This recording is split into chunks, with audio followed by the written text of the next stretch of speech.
Hi guys, welcome back. This is part 2 of questions to ask a real estate agent when buying a home. If you missed part 1, make sure you watch that one next. But welcome back to my channel. My name is Ashley Mckeever and I'm a realtor with Keller Greater Omaha.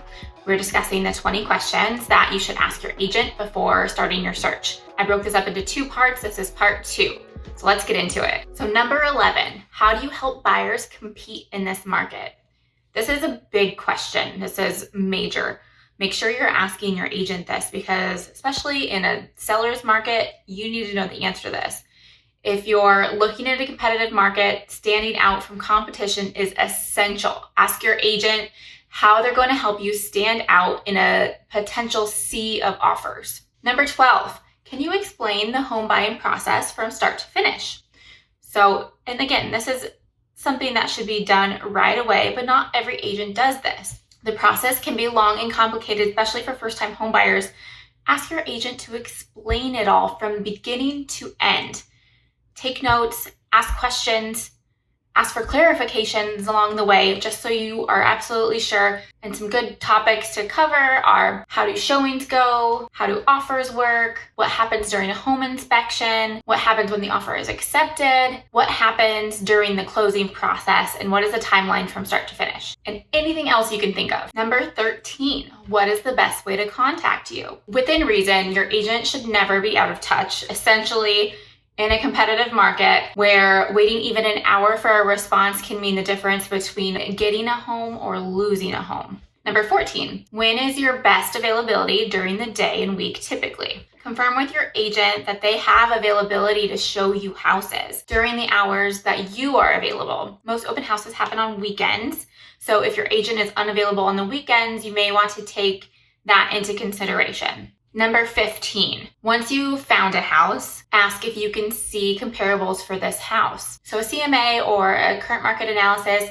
basically looks at a few homes in the area to determine if the home you're looking at is reasonably priced for this market.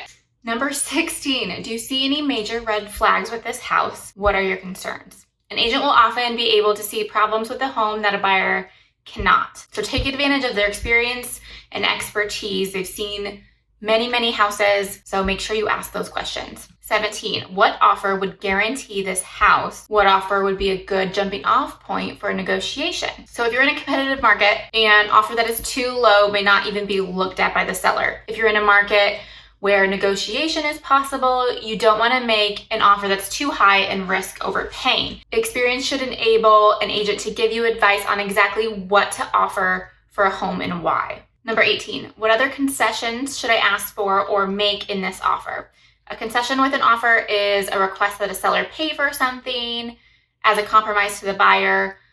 Concessions can range from the seller paying to fix something that was caught on an inspection to paying for a home warranty for a year. It's an opportunity for the seller to sweeten the deal and get it closed. It's especially common in a buyer's market. Number 19, what happens if the inspector finds something? There's nothing worse than finding your dream home and discovering that it has termites maybe, but not necessarily. Talk to your agent about how they'll handle unforeseen problems. Usually terms can be worked out with the seller in a form of repairs or concessions, so to make up for any issues uncovered during an inspection. Number 20, what happens if the house appraises under the offer price? This is a great question. If the appraisal comes in low, you're not necessarily out of options. Ask your agent for recommended tactics if the appraisal comes in lower than you anticipated. And you guys get a bonus question, number 21. What are closing costs and how much will they be? Closing costs are huge. This is a great question to ask not only your agent, but ask your lender as well. Closing costs are expenses involved in buying a home that don't include the price of the property. So they include attorney fees, lender costs, title fees, and much more. Getting a handle on these potential closing costs will be important so you don't end up getting that gut punch when you put in an offer. Whether you're a first-time home buyer or moving into your second or third house, hiring the right agent is crucial. These questions will help you choose the perfect agent and make the home buying process easy and successful. I hope these tips helped, guys. If you have any questions, be sure to reach out to me. Love to help you with any questions you guys might come up with. Again, if you missed the part 1 series, make sure you watch that next. Bye.